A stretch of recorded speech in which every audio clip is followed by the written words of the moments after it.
Supermarket. Hi everyone, 2 weeks already. Time certainly flies.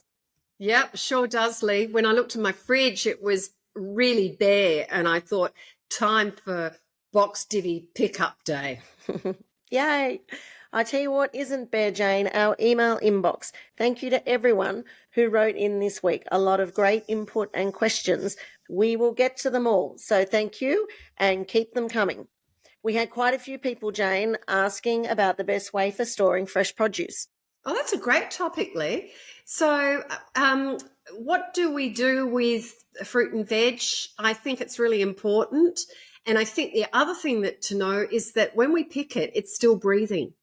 Yep, it absolutely is. Your fruit is alive. Yeah, it's not, well, not actually breathing like, it respires. It's giving off a ripening hormone known as ethylene. Sometimes we call it ethylene gas. So how can we manage this with ripening our fruit and veg? Well, what I do is I have 2 bowls on my kitchen bench, one for the heavy breathers and one for the light breathers. So your heavy breathers are things like your bananas, your apples, your pears. Your light breathers, on the other hand, are avocados, stone fruit. Basically, if you want to ripen something. And if you want to ripen a light breather, what do you do? Well, you pop the light breather in the heavy breather fruit bowl is one way. The other way is to use just an ordinary paper bag, pop something like the banana or an apple in with the avocado or the stone fruit, and 48 hours to max 3 days, whammo, that avocado or stone fruit will be ripe. Yeah, it's done and dusted. So basically ripen everything first and then put it into the fridge. Absolutely. And putting it into the fridge will slow down that ripening process, so it will also last longer. Okay. So that also leads me to washing fruit and veg, Jane. You shouldn't wash fruit and veg before you store it in the fridge because the water sitting on the outside activates the bacteria and then it will break down faster. Yeah, that's true. You should really leave the dirt on too if you have it. And with our cauliflower, for instance, we get the leaves, and that's nature's way of actually protecting it and storing it. So leave the leaves on. Yep. So now we're actually going to have a look at you and me doing our unpack, Jane, storing our box divvy shop. So the things in my order today that will go in the fridge are, I ordered the Magic Mountain mushrooms, so the yellow and the shiitake mushrooms. They definitely go in the fridge in an airtight container. What I do with my mushrooms is that I reuse bags as well. I put them into paper bags and then put them in the fridge. I like to put them in a container, a clear container, so I know what I'm looking for. I tend to have kids that don't see through containers unless they're clear because they can't be bothered taking the lid off. Mushrooms are going in there. Brussels sprouts, so they will go in the fridge. So again, at the bottom of a paper bag, I write the name and then I pop them in there and into the fridge. Cucumber and zucchini. Put them in a paper bag with the name cucumber, mini cucumbers and zucchini, and they're great. And then pop them into the fridge. So the thing about the zucchinis is they don't like damp.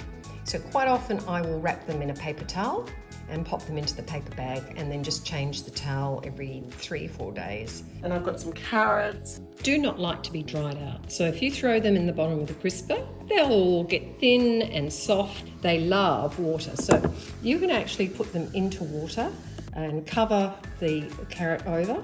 So you can bring the water up to about here. And also you can put celery, the same thing, in water. And then just take it out as you need it. And refresh the water every few days. The other thing that you can do is to keep them in a closed environment. I've got this bag that I've used a million times, and I just pop the carrot in to the bag and zip it up, and that will last forever. I've got carrots in there that are 3 or 4 weeks old. They're still going strong. So I basically will grab a container that I tend to use containers that drain the water away, or if you don't have a container that drains the water away, you just put paper towel in it to soak up the water, because that's what actually causes your fruit and veg to break down, is the water content with the airflow in your refrigerator. So I'm just popping all of these things in a container together. my Brussels, my cucumber, peony, I've got red capsicum, and I've got beautiful kale. So they're all just going into an airtight container. I do have beans, so I've prepared a container and I will put my beans inside the container, and I'll just pop a paper towel over the top. If I want, I can add this, but this one's a clip down, so I can just do it like that, so it's got one end, so it's got a bit of air but not too much. Or I can even just leave it off if I'm going to eat my beans fairly quickly. They like a bit of air, but they also don't like the damp. Either put a paper towel around them and put them into a paper bag, or into a container and leave the corner of the container open. I change this paper every few days just because it will get damp. But if you just put this straight into the crisper, this will get soft and wither. So here is coriander, and that likes to go in water. You'll notice we've got the end bits there. So we pop it into water and then we pop a bag over it and put it in the fridge. This is probably the 10th use of this bag, and you'll see it's in a glass of water. Dirty potatoes. I will put them in with the sweet potatoes. I've got a Hessian bag there, and I will just pop them into a paper bag and then into there, just so that they don't dirty up the sweet potatoes. Look how big and beautiful the pineapples were today. This goes on my kitchen shelf as an ornament until it's ready to eat. I always get lots of Roma tomatoes. Again, they don't go in the fridge, they go in on the kitchen bench as an ornament, and then when they need to be used, I roast them.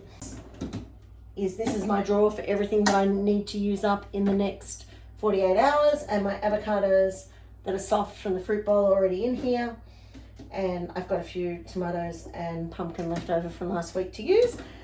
It's going in one big container altogether. All of the things in here are similar breathers. There's enough to keep everyone well fed in my house, let me tell you. That's it. Simple as that. 5 minutes, unpack the order. We know what we've got. We know what we need to use. Done and dusted. Hope you learnt something you didn't know about storage there, everyone. Yep, so we do it very differently. Leigh had a really great idea, all her light breathers in one box, which is, I think, totally doable and something I might do. I'm a little bit more picky, so like with my beans, keeping it dry, etc. But that's basically the way you should be storing. What's our next interview? Next, we have an interview by Jordan with the Shepard's Artisan Bakery. God, I love Shepard's Artisan Bakery. What I love the best is, of all the loaves of bread, and there's a lot of them, you can get them in sliced or unsliced. It's magic. Yeah, I like the charcoal bread.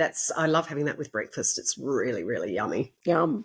Let's hear how, with passion, our bread is made. Demi, our other partner, and I were friends at school. So we've known each other basically since we were kids, since the late 70s.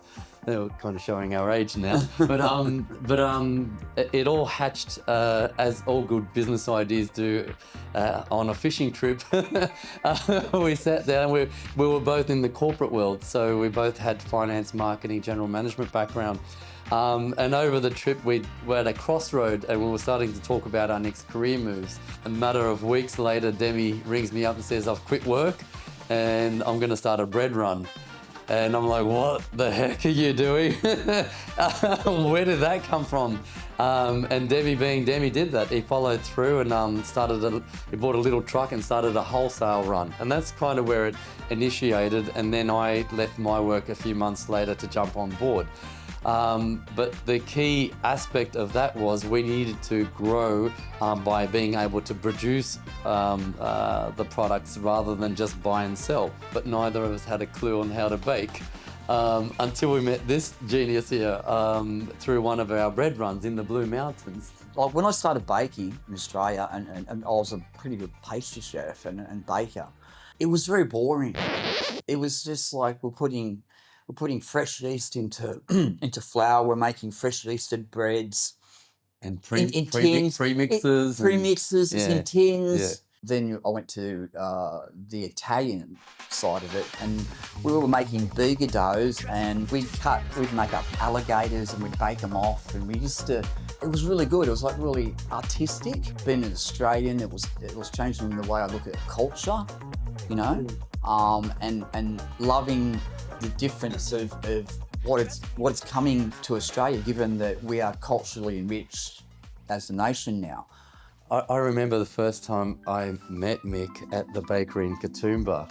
And Demi and I walked into the bakery, and honestly, it was like walking into Willy Wonka's chocolate factory, right? And there was so many different things, like a Kalamata olive loaf, and then there was that spinach and feta loaf, and there was the black and tans. And we were seeing things that we'd never seen before. And it was the whole romance of walking in there and going, oh my God, this is so different, but yet so real. We fell in love with it, and we thought, why isn't the world taking more notice of this? And 25 years ago, Artisan Bakery wasn't as prominent as it is today. And that's one of the things that motivated us to sort of, really push the business into that direction. The three of us jumped on board and decided to open up the bakery cafe in Blaxland. And that's where it all sort of, it all started around 24 years ago. We started to do growers markets. Our first growers market was Blackheath. I think we did it together.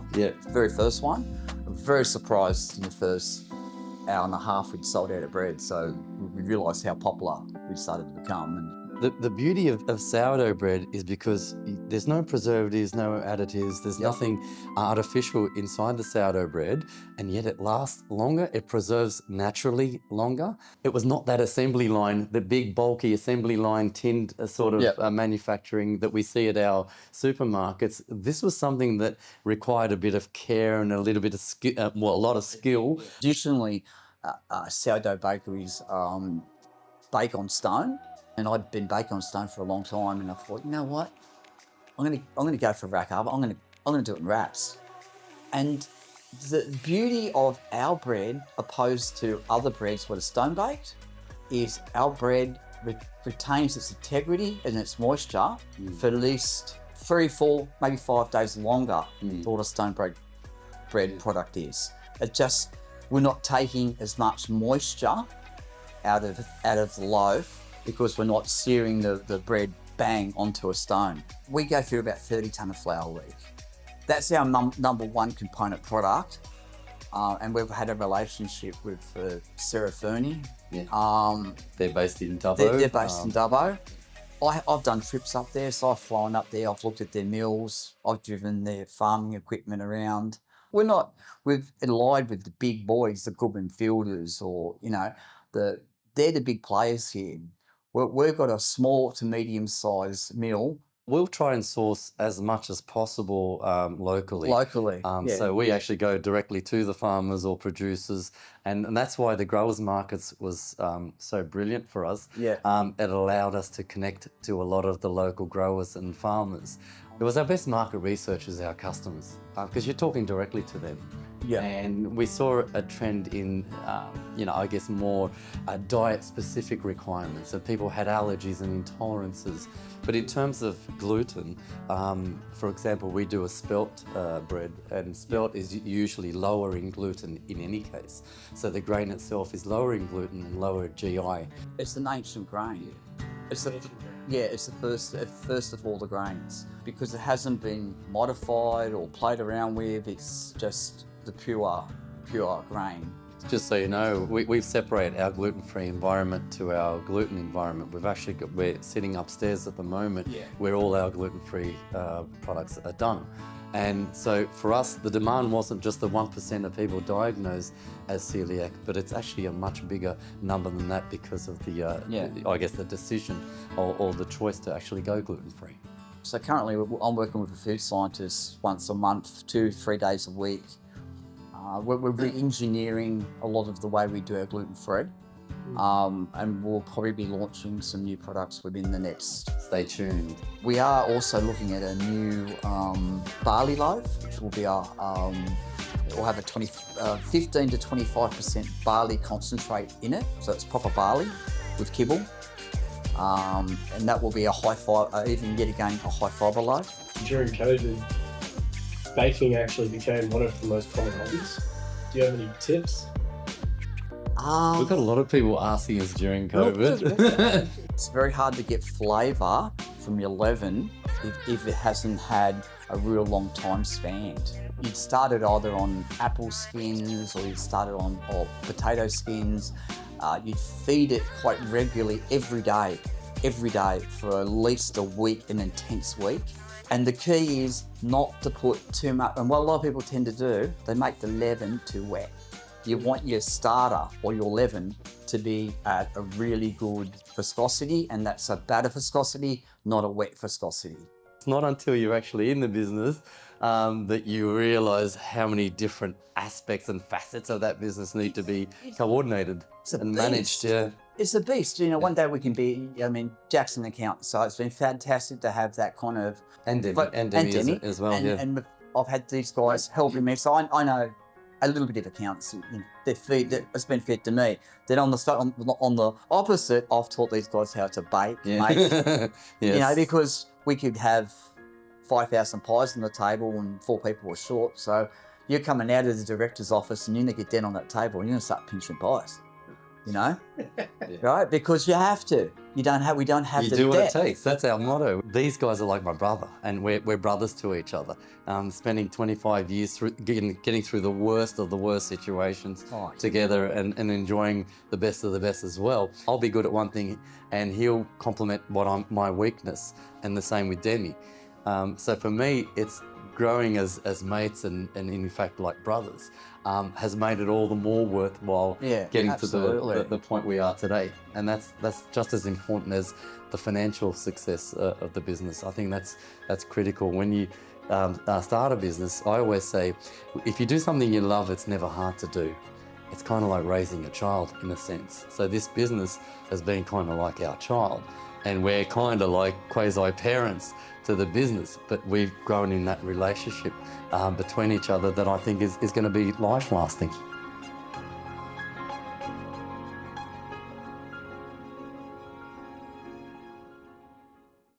Italian garden soup. It's great to see the lads, and we've got a lad for you this week. We've got Anton. He's going to introduce to us our new range, Lolly's Artisan soup mixes. Artisan means handmade. We've got a lot of artisan stuff, and it's really like a meal on its own. Are these the ones produced by Colleen Walters in Queensland, is it, Jayne? Yeah, actually, she's on the Sunshine Coast. What a great place to make mixes. And she has a range of flavours. So this is one, the Italian garden soup, and it's a whisk up by Anton. Whisk away with Anton. I'm going to whisk you away today to an Italian herb garden with Lolly's soup mix. It's incredibly healthy. It's low calories, like 70 calories per serve, and it's got a variety of different things in there. White beans, Lolly beans, Great Northern beans, a whole herb garden with rosemary and thyme, a whole bunch of other things. So this will make more than 2 litres of soup, which is about 8 to 10 serves. It keeps Jayne and me going for probably the better part of 3 days. So it's got basically everything you need. It's got some pasta at the top, which Lolly basically wants us to add only in the last 15 minutes, but the rest we're going to basically put into a large pan. So what you need, an onion. It asked for 2 zucchinis. I only got 1, believe it or not, but I've got some mushrooms, so we put some mushrooms in. And the other thing, the recipe is asking for bacon, which I don't have, but instead we have these beautiful Polish sausages from our friends Mariusz and Eliza from Poland. These sausages were first made back in 1912 in the then Polish town of Lviv, if I pronounce that correctly, Lviv, by Mariusz's grandfather, and his father took over the tradition, and Mariusz continued the tradition in Australia. Anyway, let's go. So these sausages are made from pork with Tasmanian pepper, as you can see, and a few other herbs and spices.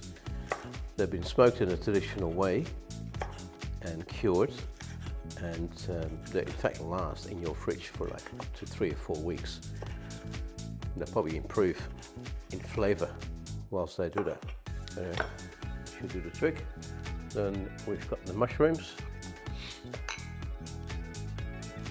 I'm gonna just half the bigger ones, leave the smaller ones as they are, and they will shrink during the cooking. By the way, it takes about 2 hours. All right, and now we've got the zucchini. Top and tail. Yep.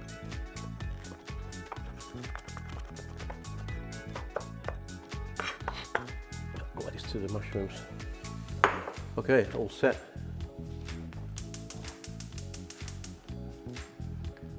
Bit of olive oil. Alright, so we start with the onions. We're going to brown the onions. By the way, make sure you got a pretty large pan. Alright, we're going to give this 5 minutes. So, Lolly basically wants you to pinch the bag here, open it up, so you can put the contents in minus the pasta at the top, because you want to cook that only for the last 15 minutes. I'm actually going to use a knife or maybe some scissors.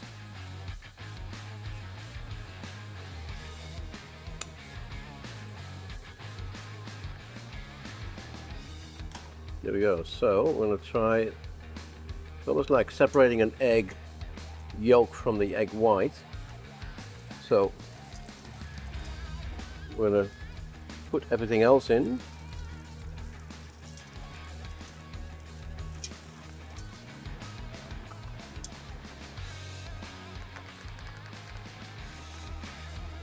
There we go. Leave that aside. I'm going to give it a bit of a stir, and then we're going to add about 2 liters of water, about 8 cups. I think this is about 750 ml, so we need 2 of those and a bit more. Put the heat on high. Now, by the way, you can put in any veggies. You can put in maybe broccoli, cauliflower, maybe some tomato, because it's after all Italian. So like most of Lolly's soup mixes, they are actually thicken.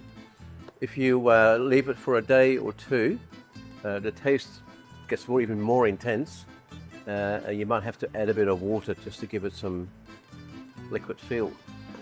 All right, then we're going to add our zucchinis and the mushrooms, and then our sausage. Lid on. We bring it to the boil, and then we're going to basically simmer it on low for about 2 hours. Easy. All right, it's been simmering for probably about half an hour. I've just moved it to a smaller burner to slow it down a bit. I'll give a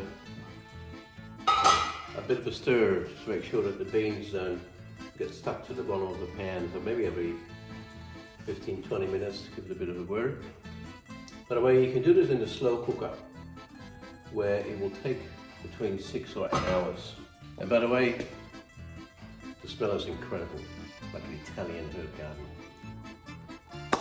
All right, folks, 2 hours are up. I think it's cooked. All those herbs. Bellissimo. All right, that's it. Cut, cut, cut, cut.